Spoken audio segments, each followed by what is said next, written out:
within that rotating region of space, you can travel speeds up to the speed of light.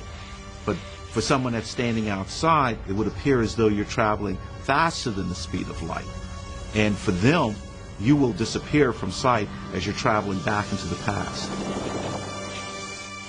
Of course, there is a problem with this kind of time machine, for black holes are not exactly readily available.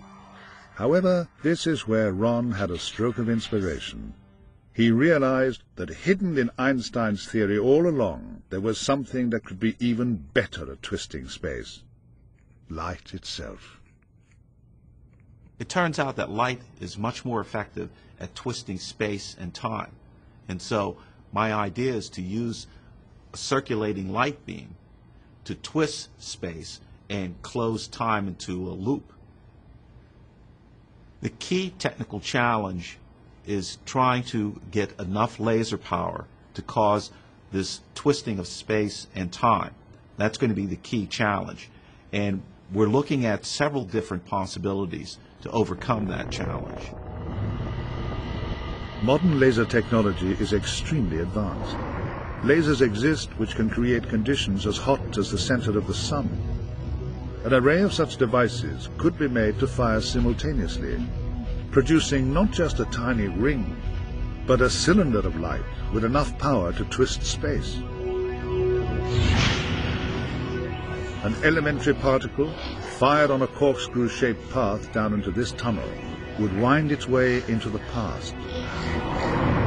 Seen from outside, this experiment would have some pretty bizarre consequences. I expect that particles might just simply appear out of nowhere, even though I didn't put anything into the machine. And those would be particles that would be from experiments that I perform next week or in a year from now, in which I'm sending particles back to my time, so that what I'm seeing are particles that I put into the time machine tomorrow or next year.